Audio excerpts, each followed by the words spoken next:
Ini proses peristiwa ketika makhluk sudah menghadap Allah, sudah tidak membutuhkan jalan apapun karena sudah bertempat daripada tujuan yang awal permulaan kita berjalan dan sudah nyampe kepada tujuan yang kita tuh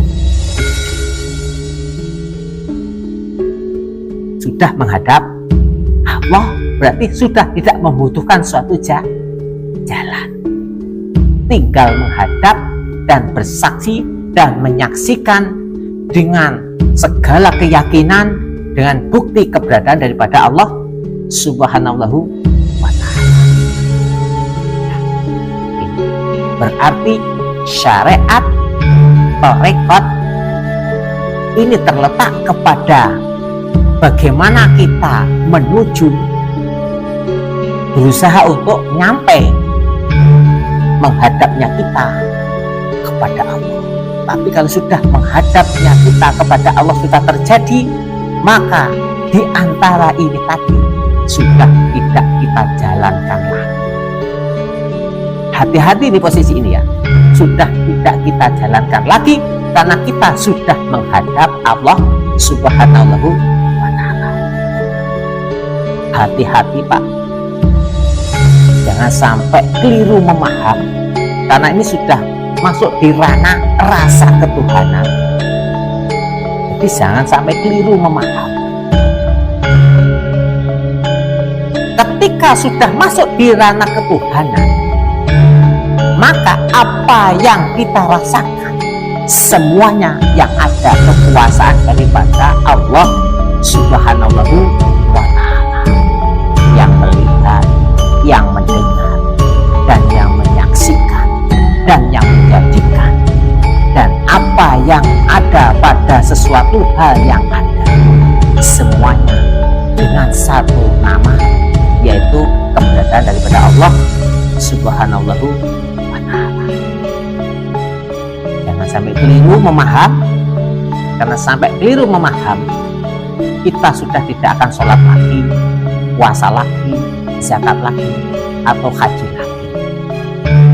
Kalau sampai keliru memaham, kita akan meninggalkan syariat tarekat, kita akan masuk di dalam ranah hakikat.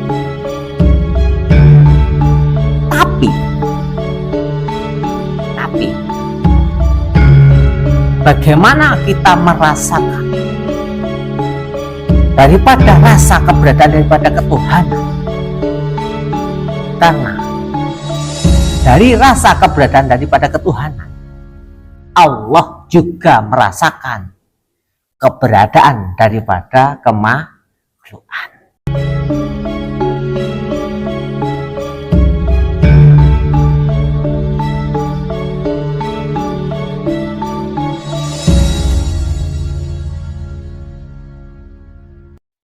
Assalamualaikum warahmatullahi wabarakatuh.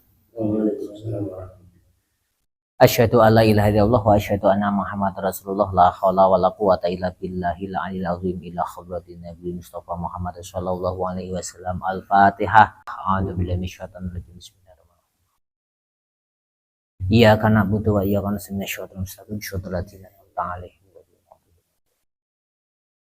Bismillahirrahmanirrahim. Alhamdulillahirabbil alamin. Allahumma sholli ala sayyidina Muhammad. Amma ba'du. Coba untuk selanjutnya kita mengaji, membahas tentang ketika sudah masuk di dalam ranah keberadaan daripada Tuhan atau Allah Subhanahu wa ta'ala. Iki rasanya itu seperti apa? Terus apa yang harus kita lakukan? Jadi ketika orang itu sudah masuk di ranah ketuhanan, sudah merasa adanya Allah, nah, sudah merasa adanya Allah, baik segi daripada keberadaan yang bersifat dohiriyahnya atau keberadaan yang bersifat batiniyahnya, maka di situ baru kita merasakan bagaimana keberadaan yang sesungguhnya Allah Subhanahu wa Ta'ala. Jadi proses menghadapnya makhluk kepada Allah Subhanahu wa Ta'ala itu terletak kepada ketika makhluk ini sudah merasa tidak ada dan keberadaan yang dirasakan itu sudah keberadaan daripada adanya Allah Subhanahu wa Ta'ala. Di situ bentuk pengakuan yang sesungguhnya. Ketika kita sudah mengakui daripada ketidakadaan, daripada wujud, daripada alam semesta ini, dan kita bersaksi yang bersifat wujud cuma Allah Subhanahu wa Ta'ala, di sini ranah bagaimana merasakan dengan segala kesaksian yang dirasakan, dengan segala kekuatan atau sesuatu hal kekuasaan yang dirasakan, itu baru mengetahui bagaimana adanya yang namanya kemakhlukan. Nah, ini maksudnya gini, jadi lak wis nikono dirasani eneke Allah, keberadaan Allah yang tiada batas atau tiada ruang di dalam suatu bagaimana kita memperadakan daripada kemakhlukan, maka yang dirasakan itu adalah adanya Allah Subhanahu wa Ta'ala. Maka di situ proses pembuktian keberadaan daripada Allah Subhanahu wa Ta'ala dari segi basirun, melihat, dari segi sami'un, midanget, atau dari segi hayatun, termasuk kehidupan dan keberadaan daripada wujud yang membuktikan keberadaannya. Itu baru yang diketahui daripada kekuasaan-kekuasaan yang kita rasakan adalah Allah, dan yang kita lihat adalah makhluknya Allah. Tapi bahasa yang saya sampaikan ini masih terletak bagaimana saya mengajarkan atau memberikan suatu wejangan antara Tuhan dan makhluknya. Kalau ini sesungguhnya sudah dipaham, nggak ada kata-kata, nggak ada bahasa yang sanggup untuk menjelaskan apa yang saya jelaskan. Nah, kalau sudah paham, sudah mengetahui yang saya rasakan dan apa yang saya maksud, sudah tidak ada kata-kata ataupun wejangan ataupun sesuatu hal yang mampu menyampaikan apa yang dirasakan keberadaan daripada yang maha kuasa, melihat keberadaan daripada makhluk ciptaannya. Secara umum kan yang dirasakan kan makhluk melihat makhluk kan kayak gitu kan, secara umum.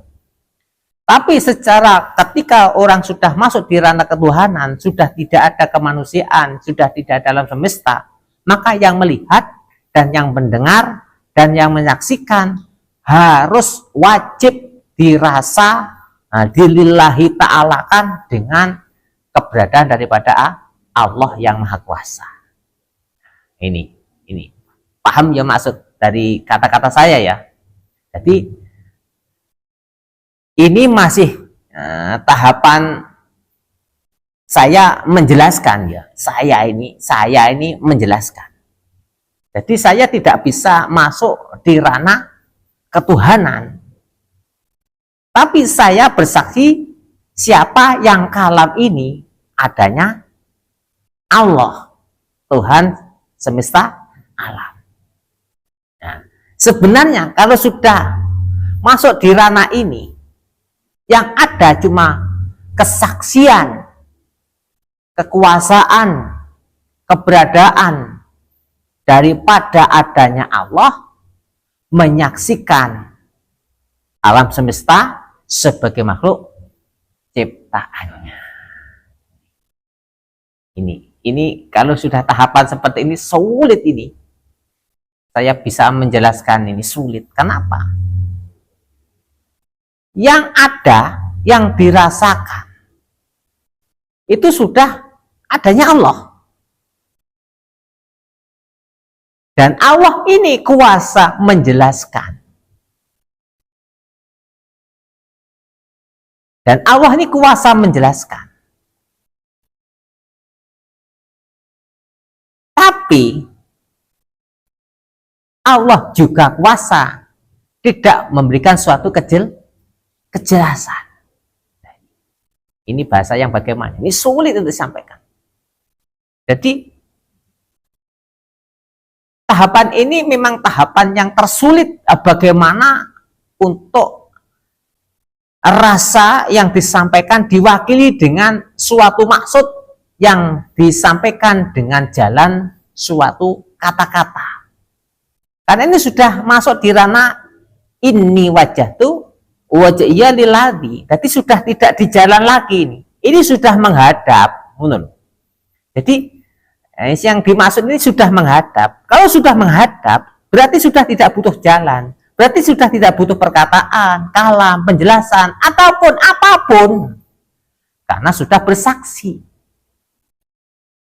Bagaikan ketika Nabi Muhammad dimi'rajkan dan dihadapkan oleh Allah, di situ sudah tidak ada satu makhluk pun yang menemani Nabi Muhammad, termasuk buruk saja tidak menemani Nabi Muhammad. Cuma adanya Allah menghadapkan Nabi Muhammad atas Allah itu sendiri. Nah, proses rasa menghadapnya yang dimaksud adalah pengakuan, kesaksian daripada Nabi Muhammad atas ketidakadaannya di dalam suatu keberadaan di dalam wujudnya. Karena Nabi Muhammad bersaksi atas keberadaan Allah yang bersifat ladzi atau yang bersifat wujud atau yang bersifat adzat. Ini prosesnya kayak gini. Jadi di sini sudah tidak ada jalan lagi untuk sebagai pelantara atau penyampaian daripada cerita ini wajah tu wajahnya lilladzi ini tadi. Jadi bagaimana cara menjelaskan ini? Kenapa?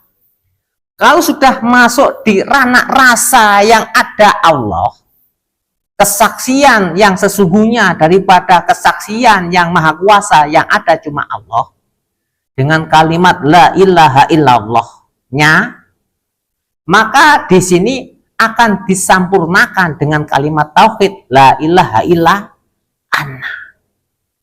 Nah, itu ditujukan kepada ingsun. Lah ingsun itu ditujukan kepada yang bersifat ada, yang membuktikan keberadaan daripada ingsunnya, yaitu Allah. Ini. Jadi ketika Rasulullah Nabi Muhammad sudah mengetahui jadi diri daripada keberadaan daripada Rasulullah Muhammad SAW pada hakikatnya, zatnya Allah yang bersifat wujud atas wujudnya, maka disinilah kesaksian yang sebenarnya daripada makhluk ciptaan Allah yang bersaksi dengan kesaksian yang sebenar-benarnya atas adanya zat yang mempunyai sifat Allah itu sendiri, atau yang mempunyai asma atau nama Allah itu sendiri.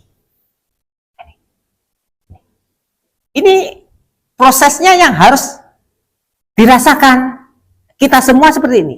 Ketika kita bersaksi kepada Allah Subhanahu wa ta'ala. Nah, ini namanya proses kesaksian peristiwa daripada menghadap Allah. Nah, ini. Dan hal seperti ini harus terjadi setiap saat, setiap waktu, setiap detik, atau setiap kapan saja. Karena apa?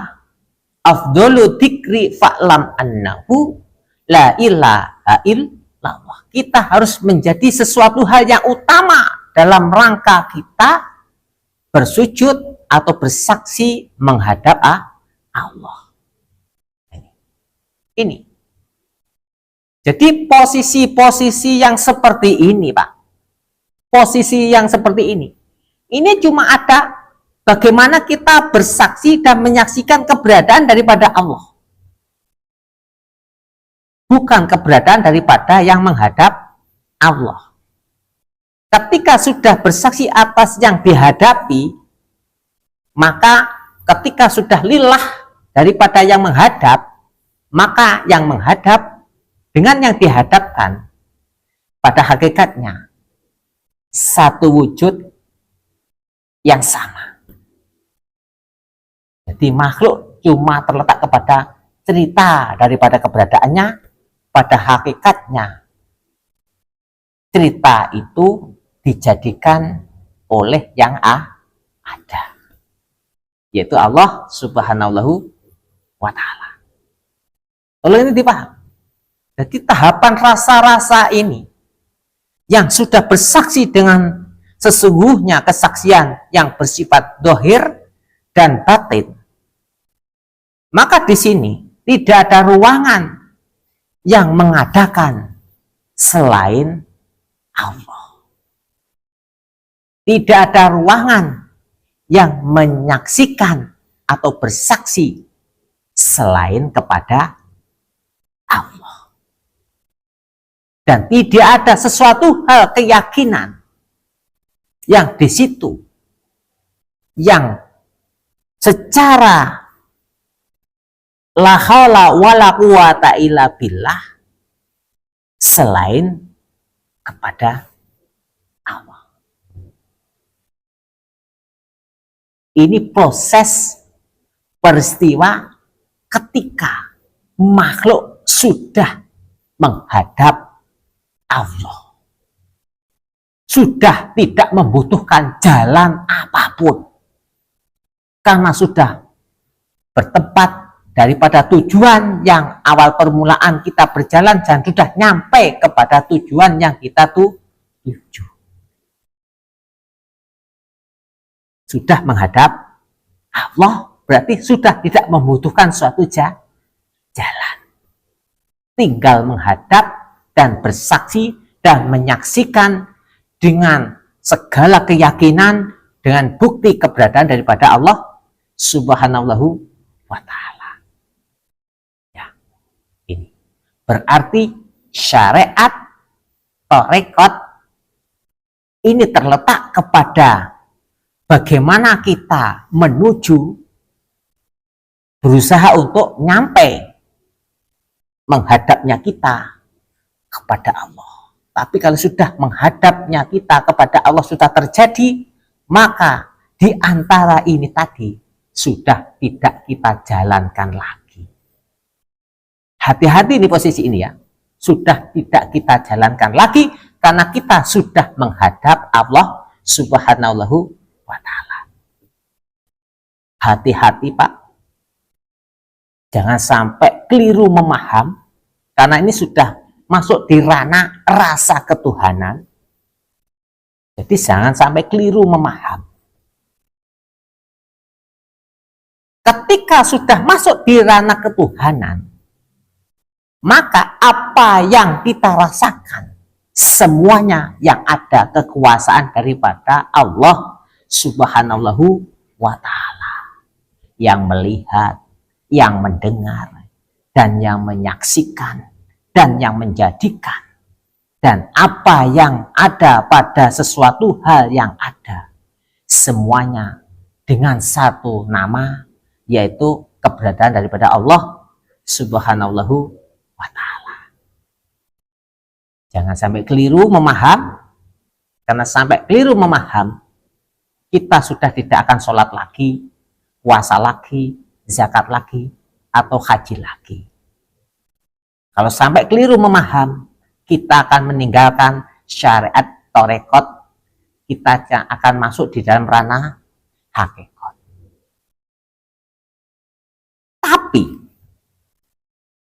Tapi bagaimana kita merasakan daripada rasa keberadaan daripada ketuhanan?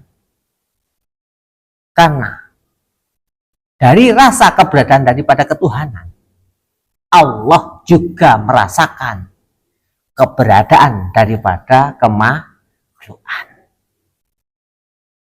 Jadi Allah merasakan daripada keberadaan daripada kemakhlukan.